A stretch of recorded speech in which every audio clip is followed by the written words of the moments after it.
Halo, Assalamualaikum. Saya Muhammad Imran dari kelas TI 1, semester 1, ingin memberikan penjelasan mengenai aspek-aspek pemerintahan di masa-masanya.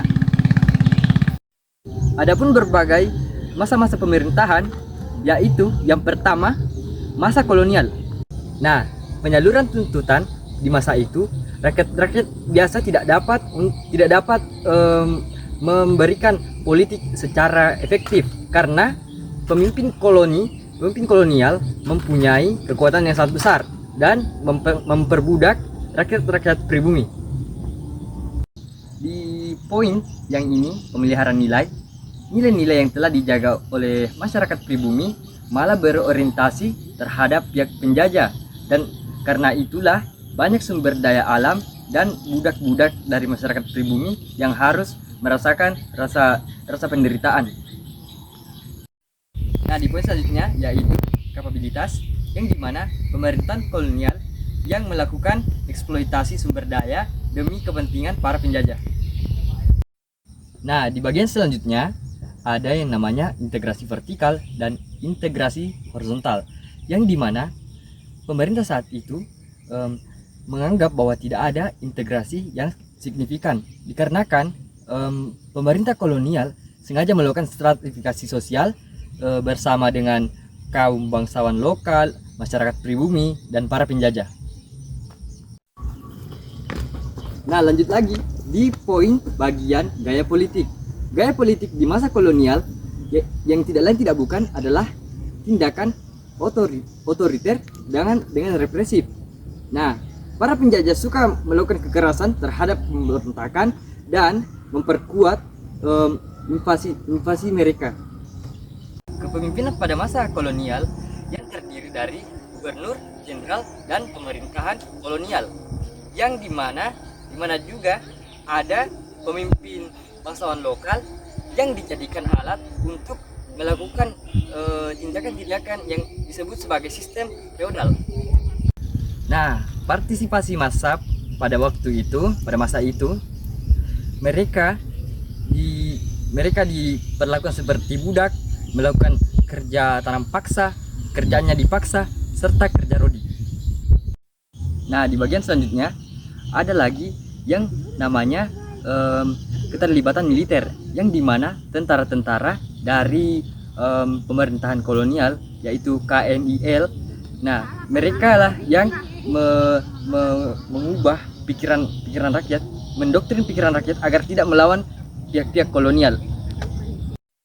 Nah, di bagian selanjutnya ada aparat negara. Nah, yang dimana aparat negara itu terdiri dari orang-orang Belanda, pemerintahan kolonial, dan juga masyarakat pribumi yang setia terhadap para penjajah.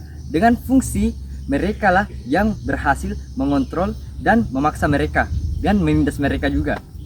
Nah, stabilitas pada masa kolonial termasuk relatif secara politik. Nah, biasanya pada saat mereka mengeluarkan suara-suara politik, banyak dari masyarakat pribumi yang sering menggoncang sebuah pemberontakan, dan biasanya juga masalah dari pemerintahan kolonial adalah gangguan ekonomi. Nah, lanjut lagi di masa-masa demokrasi liberal. Nah, adapun penyaluran tuntutan, yaitu saluran tuntutan disalurkan melalui partai-partai politik dan parlemen.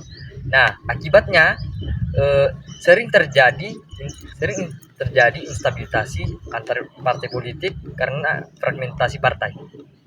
Pemeliharaan nilai pada masa demokrasi liberal lebih mengutamakan nilai-nilai demokrasi parlementer. Nah, akan tetapi mengambil demokrasi parlementer sulit membangun persatuan dan kesatuan pada masa itu. Nah, lanjut lagi ke bagian kapabilitas. Nah, kapabilitas pada masa demokrasi liberal terbilang lemah karena seringnya terjadi pergantian kabinet yang mempengaruhi efektivitas kebijaksanaan. Nah, pada masa demokrasi liberal, integrasi horizontal agak sedikit meningkat, namun karena banyaknya pertikaian karena ideologi, membuat integrasi vertikal menjadi lemah. Lanjut lagi ke bagian gaya politik.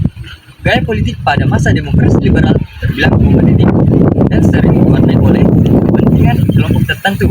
Nah, efeknya mengacu kepada kepemimpinan pada masa itu terbilang sangat berada di bawah sistem parlementer. Nah, yang setelah dari kepemimpinan itu akhirnya dapat membuat efek ke partisipasi massa yang terbilang sangat tinggi. Nah, intinya partisipasi massa karena mereka sering mengikuti partai politik dan mengikuti pemilu. Dikarenakan tingginya partisipasi massa, maka keterlibatan militer pada masa demokrasi liberal terbilang rendah. Meskipun rendah, keterlibatan militer mulai muncul dalam peran politik. Meningkatnya partisipasi massa membuat keterlibatan militer dan aparat negara menjadi rendah. Walaupun rendah, keterlibatan militer mulai diperankan dalam peran politik, yang dimana efek tersebut membawa ke stabilitas. Nah, stabilitas tersebut terbilang rentan karena seringnya terjadi krisis antara kabinet dan ekonomi. Nah, selanjutnya saya akan membahas tentang masa demokrasi terpimpin pada tahun 1959 sampai dengan tahun 1965. Masa demokrasi terpimpin ditandai dengan dilantiknya Bapak Soekarno menjadi presiden pertama dari NKRI. Penyaluran tuntutan pada masa tersebut sangatlah dibatasi. Oleh karena itu, integrasi vertikal semakin kuat. Dikarenakan banyaknya konflik-konflik ideologi yang melemahkan integrasi horizontal. Gaya politik pada masa tersebut bersifat otoriter dan karismatik. Nah, akhirnya partisipasi massa di masa tersebut sangatlah tinggi, tapi dapat diarahkan. Dikarenakan partisipasi massa yang tinggi, nah di masa tersebut keterlibatan militer pun sudah berperan besar dalam hal tersebut. Di samping hal tersebut, keterlibatan militer yang sudah berperan besar, stabilitas di masa tersebut terganggu akibat krisis ekonomi dan krisis politik. Nah, selanjutnya saya akan membahas tentang masa demokrasi Pancasila. Nah, di masa tersebut berada di bawah pimpinan pemerintah, yaitu Bapak Soeharto sebagai presiden kedua setelah Soekarno. Penyaluran tuntutan pada masa tersebut sangatlah dibatasi oleh pemerintah otoriter. Integrasi vertikal di masa itu terbilang kuat, namun ketegangan dalam integrasi horizontal masih tetap ada. Gaya politik pada masa tersebut bersifat birokratis dan otoriter, sehingga pada masa tersebut keterlibatan militer sangatlah dominan melalui peran dui-fungsi. Partisipasi massa pada masa tersebut dikendalikan oleh pihak pemerintah. Nah, setelah diarahkan oleh jalur yang telah diatur, menciptakan stabilitas yang terbilang represif. Ke masa reformasi. Masa reformasi inilah yang namanya aliran pemerintah yang dari dulu sampai sekarang kita jalani. Nah, di penyaluran tuntutan di masa sekarang sangatlah bebas dikarenakan ada yang mengusulkan aspirasi, ada yang menyampaikan aspirasi untuk ditujukan ke pemerintah pusat. Dan partisipasi massa pun lebih tinggi daripada yang sebelumnya. Desentralisasi pada masa reformasi ini yang mempengaruhi kuatnya integrasi vertikal dan integrasi horizontal. Dari kata demonstratif ini kita dapat melihat bahwa pada masa-masa dulu kita tidak bebas menyampaikan aspirasi kita. Nah, pada masa reformasi ini diberikan kebijaksanaan mengenai kebebasan dalam berpendapat. Keterlibatan militer pun dikembalikan kepada fungsinya masing-masing.